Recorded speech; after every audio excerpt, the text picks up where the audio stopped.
여러분의 벤치프레스 아치는 안녕하신가요? 환상의 아치를 위해서 오늘도 많은 리프터분들이 벤치와 교감을 나누고 있지 않을까 해요. 그런데 이게 생각처럼 잘 되지 않는 경우가 있죠. 나는 셋업을 잘 했다고 생각했는데 항상 보면 마음에 안 들어. 잘 되는 것 같지도 않아. 그래서 여러가지 큐를 적용해 보셨을 거예요. 등을 어떻게 하느니, 손은 어떻게 하느니, 어깨를 어떻게 하느니, 바를 어떻게 내리느니. 그런데 큐만으로는 해결이 안 되는 부분이 분명히 있다는 거예요. 근본적인 원인을 바로잡지 않는다면 일시적인 처방이나 다듬기, 마무리 작업이라고 할 수 있는 큐로는 절대 나아지지 않는다는 거죠. 먼저 국내든 국외든 벤치프레스를 정말 잘한다 하는 분들을 몇 분 떠올려 볼게요. 스트롱맨 체형의 분들은 아치를 확인하기 힘들기도 하니까 제외를 하고요. 몇 분 떠오르시죠? 그분들 대흉근 어떻습니까? 장난 아니잖아요? 그리고 그분들 특징이 또 뭐가 있을까요? 등이 작살나게 좋지 않나요? 이게 오늘의 포인트예요. 가슴 반대편에 뭐가 있죠? 등이 있죠. 가슴이 강해지려면 등이 강해야 한다는 거예요. 내가 아치 만들겠다고 등판 밀어놓고 벤치에다 쑤셔박아서 잘 고정시켜 놔도 애초에 등에 힘이 부족하면 결국 풀리게 돼 있거든요. 뒷판에서 제대로 받쳐주지를 못하고 있는데 앞판이 힘을 잘 쓸 수 있을까요? 그러니까 조화가 중요한 거예요. 후인 이야기 많이 하잖아요. 이거 등이 못 받쳐주면 잘 안 되거든요.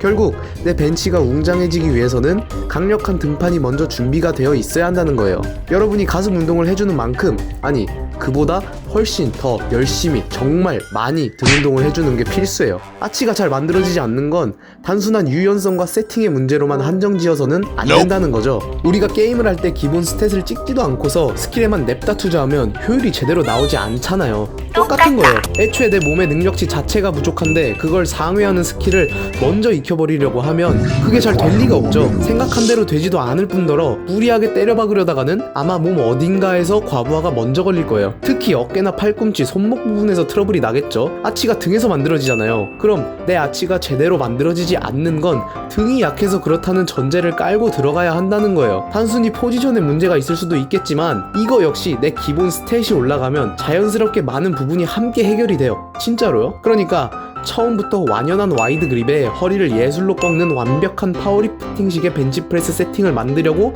하지 마세요. 가능한 선에서 야금야금 늘려나가시라는 거예요. 그러면서 내 몸의 힘과 기능적인 부분이 개선이 되면 될수록 그에 따라서 아치도 함께 높아져 가거든요. 수행 능력은 당연히 높아질 거고요. 제가 불과 3달 전에 100 서너 개를 간신히 밀었는데 이제는 105kg로 고반복 훈련을 하고 있어요.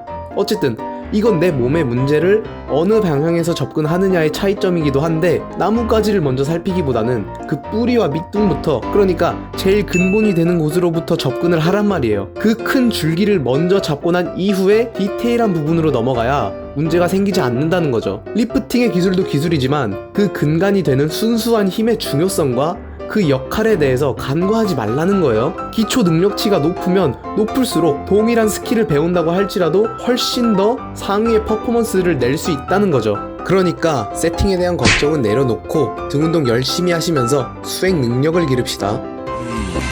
마무리.